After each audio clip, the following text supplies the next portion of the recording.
आजपासूनचा शेतकऱ्यासाठी नवीन अंदाज देत आहे। पूर्व सूचना म्हणून पूर्वकल्पना म्हणून अंदाज देत आहे।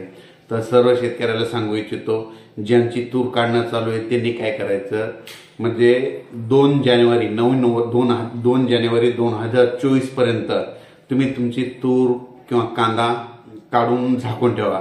कारण की राज्यामध्ये 3 जानेवारी 2024 पासून म्हणजे नवीन वर्ष सुरू व्हायलंय। त्या नवीन वर्षाला पावसाची शक्यता आहे, म्हणून हा अंदाज लक्षात घ्यायचा। 3 जानेवारी ते जवळपास 6-7 जानेवारी पर्यंत राज्यामध्ये पावसाळी वातावरण राहणार आहे, म्हणून ही अंदाज लक्षात घ्यायचा। म्हणून हा अंदाज खास करून एक पूर्वकल्पना म्हणून देत आहे। आणि जवळपास 1 जानेवारी 2024 म्हणजे नवीन वर्ष सुरू होणार आहे। आणि यावर्षी नवीन वर्षाच्या सुरुवातीला पहिल्या वीकमध्ये पहिल्या आठवड्यामध्ये पावसाची शक्यता आहे, म्हणून हा अंदाज लक्षात घ्यायचा।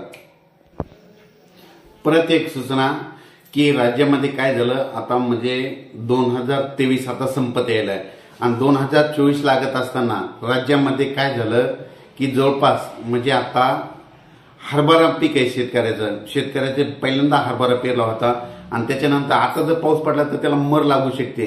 म्हणून एक माहीत असं म्हणून सांगतो, स्वतः एक शेतकरी या नात्याने सांगतो, जर समजा 3 जानेवारीचा पाऊस पडला तर तुम्ही काय करा, त्याला युरिया फेकल्याच्या नंतर तुमची ती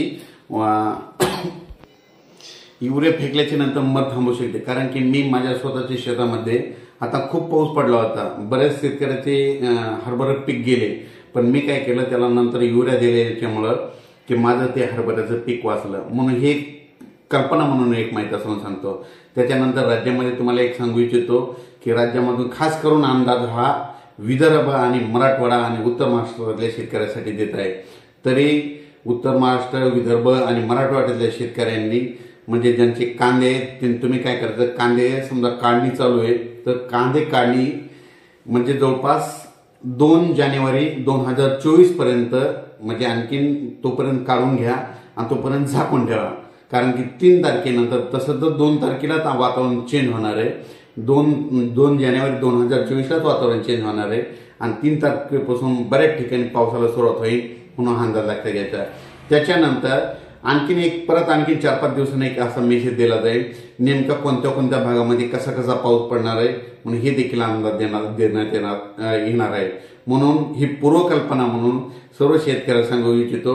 परत एक सांगायचं राहिलं की राज्यामध्ये आता बऱ्याच शेतकऱ्याचा कापूस वेचणी चालू आहे, तर तरी तुम्ही काय करायचं, 2 जानेवारी पर्यंत तुम्ही तुमचा कापूस वेचणी करून घ्यावा।